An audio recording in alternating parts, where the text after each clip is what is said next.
मुखिया जी, वो आदमी जिसे आप शरण दिए हैं वो राजनगर का भगोड़ा है। चोरी, गुनाह और एक सैनिक की मौत का भी आरोपी था वो। क्या आपको ये बात पता है क्या? लेकिन वो तो टूटे हुए दिल और भूखे पेट वाला सीधा इंसान लगा मुझे।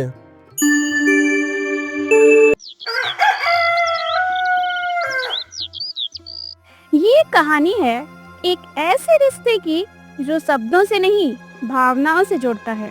एक भूखा घोड़ा और एक थका हुआ इंसान, दोनों की जिंदगी में दर्द था, अकेलापन था। लेकिन जब दोनों की राहें टकराई तो किस्मत ने एक नई कहानी लिख दी। 5 दिन हो गए, 5 दिन इस जंगल में भटकते हुए। ना खाना मिला ना पानी, और अब शरीर भी जवाब दे रहा है। शायद आज आखिरी दिन है मेरा। रामू बैठने ही वाला था, तभी उसे कुछ हलचल सुनाई देती है।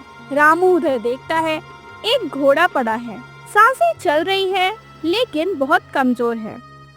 तू भी अकेला है ना मेरी तरह? देख, मैं भी तेरा ही साथी हूँ अब से।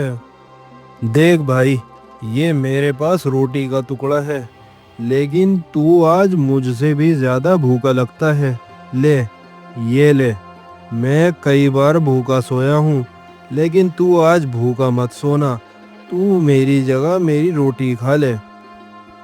कई दिन से किसी ने पास आकर यूं इसने से मेरा माथा नहीं छुआ। कौन है तू जो मुझे भी इंसान समझ रहा है? कुछ रिश्ते शब्दों से नहीं स्पर्श से बनते हैं। वो इंसान जिसका नाम था रामू और वो घोड़ा जिसे आगे चलकर शौर्य नाम मिला, दोनों की कहानी यहीं से शुरू होती है। रामू अपना सूखा रोटी का टुकड़ा निकालता है जो उसने आखिरी बार बचाकर रखा था। घोड़ा रोटी को धीरे धीरे खा लेता है और रामू उसे सहलाता है। रामू नहीं जानता था कि वो भूखा घोड़ा उसकी किस्मत को पलट देगा, और घोड़ा नहीं जानता था कि ये इंसान उसे फिर से जिंदगी जीना सिखाएगा।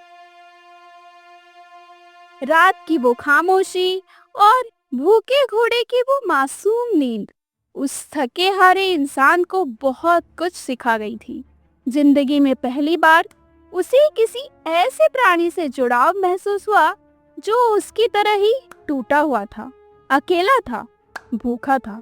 लेकिन अगली सुबह जब सूरज की पहली किरण दोनों की आंखों पर पड़ी तो सफर फिर से शुरू होना था। उठ गए तुम? मुझे नहीं पता कि तुमने मेरी बातें कल रात समझी थी या नहीं, लेकिन तुमने मुझे एक उम्मीद दी है। मैं इस दुनिया से थक चुका था, लेकिन शायद तुम्हारे साथ चलना मेरी हार नहीं, मेरी नई शुरुआत हो। घोड़ा धीरे से रामू के पास आता है और उसका चेहरा सूंघता है। चलो, शायद हम दोनों एक दूसरे की भूख नहीं मिटा सकते, लेकिन साथ चलने का साहस तो दे सकते हैं। दो परछाइयां, एक इंसान और एक घोड़े की, धीरे धीरे वीराने के रास्ते पर बढ़ चली। कोई मंजिल नहीं था, बस साथ था, और शायद वही काफी था उस वक्त। लेकिन रास्ता इतना सीधा नहीं था। कहाँ से आ रहे हो तुम लोग? घोड़ा भूखा लग रहा है, और तुम तो खुद जैसे भीख मांगने आए लग रहे हो। कहीं तुम भिखारी तो नहीं? ये घोड़ा भी किसी का चुरा के लाए हो क्या? अरे भाई, हम भिखारी नहीं हैं, हम भीख मांगने नहीं आए हैं यहाँ आपके पास। बस एक कोना चाहिए आपके इतने बड़े गांव में, जहाँ कुछ देर हम सांसें ले सकें। और अगर आप दे सकें तो घोड़े के लिए थोड़ा सा चारा और मेरे लिए एक घुट पानी ला के दे दे। आपकी बड़ी मेहरबानी होगी। गांव के मुखिया पास आता है, उसकी आंखों में थोड़ा स्नेह है। तू अजनबी लग रहा है, लेकिन तेरे लफ्जों में सच्चाई चल रही है। आज की रात हमारे गांव में रह ले। तेरे घोड़े को भी चारा और तबेला मिलेगा। उसी गांव में एक बूढ़ी औरत रहती थी, शांति बाई। उसकी आंखें सब कुछ समझ लेती थी और वो रामू और घोड़े की इस जोड़ी में कुछ खास देख रही थी। बेटा, तुमने किसी गलती का बोझ उठाया है क्या? तेरी आंखों में हर रात की थकान, हर सुबह की भूख और हर दिन की चुप्पी बसी हुई है। बुआ, मैंने जिंदगी में बहुत कुछ खोया है बुआ। अपनों को, भरोसे को और शायद खुद को भी। ये घोड़ा भी शायद मेरी तरह किसी की उम्मीद हो और उस उम्मीदों से गिरा हुआ है। लेकिन अब लगता है कि हम दोनों एक दूसरे का सहारा बन सकते हैं बुआ। अगर दो टूटे हुए लोग एक दूसरे की ताकत बन जाएं, तो वो अधूरे नहीं रहते बेटा, वो फिर से पूरे हो जाते हैं। उस रात घोड़ा पेट भर खाता है और रामू भी कुछ खा लेता है। लेकिन अब अगला सफर और गहरा होने वाला था, क्योंकि गांव के बाहर एक सिपाही पहरा दे रहा था और वो पहचान चुका था उस रामू को। और वो पहचान सिर्फ एक शक नहीं, बल्कि एक अधूरे अपराध की कड़ी थी। मुखिया जी, वो आदमी जिसे आप शरण दिए हैं वो राजनगर का भगोड़ा है।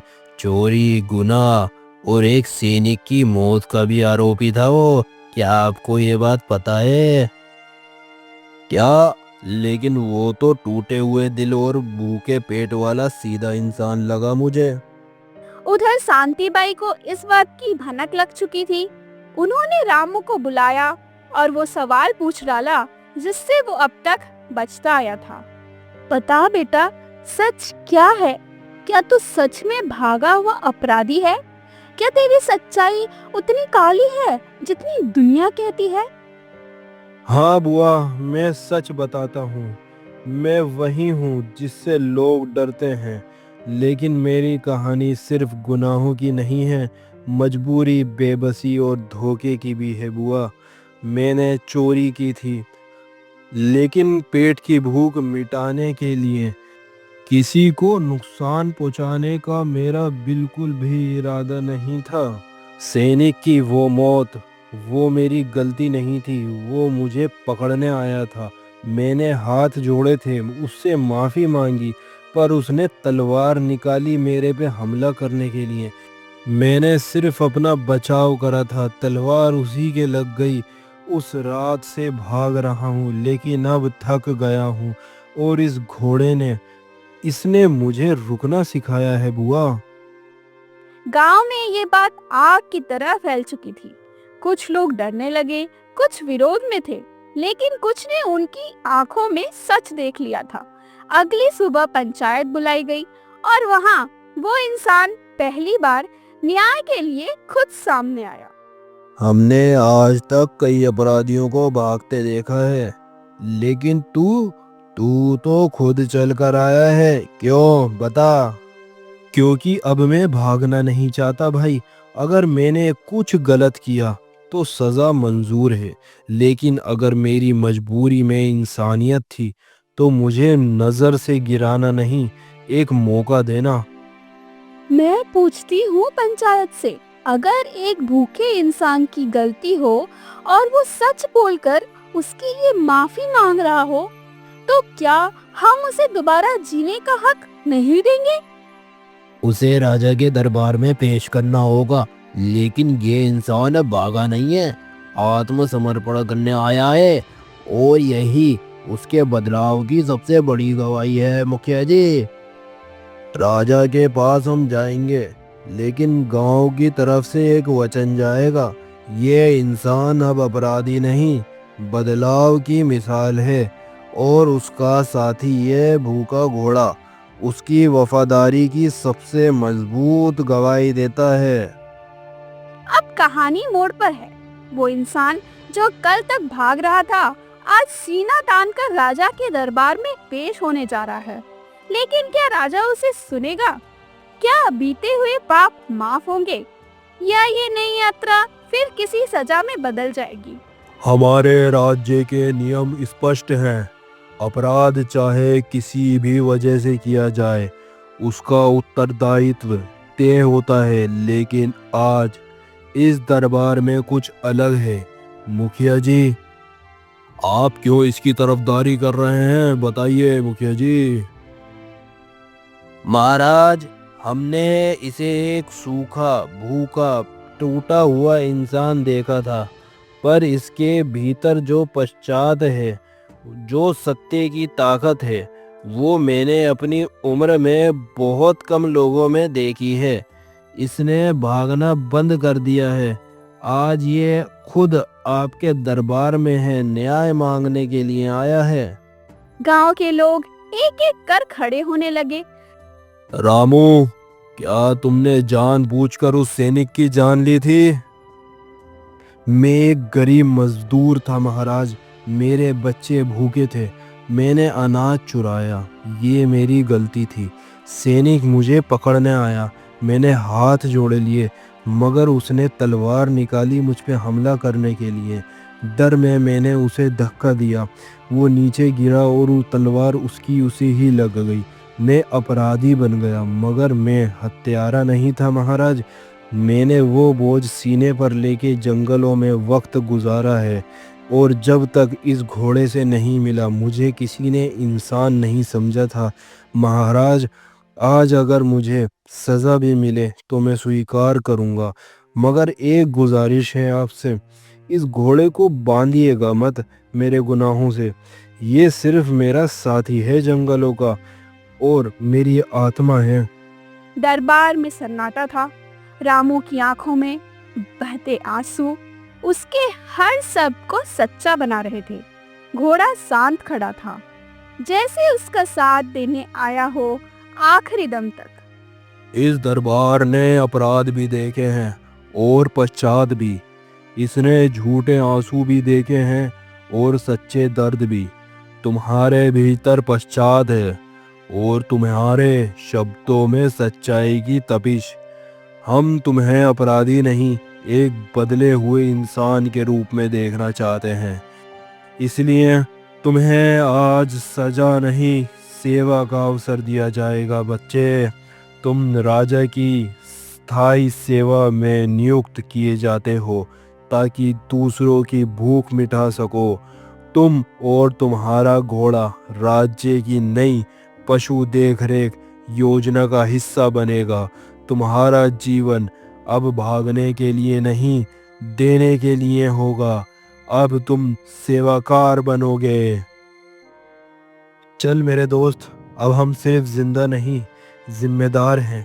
अब हम भी एक अच्छे नागरिक की तरह अपनी जिंदगी सबके बीच में रह के गुजार सकते हैं। चल मेरे दोस्त। वो दिन इतिहास में दर्ज हो गया, जब एक भूखे घोड़े और थके इंसान ने न्याय नहीं, एक न्यायी जीवन पाया। जहां अपराधी को नहीं, इंसान को देखा गया।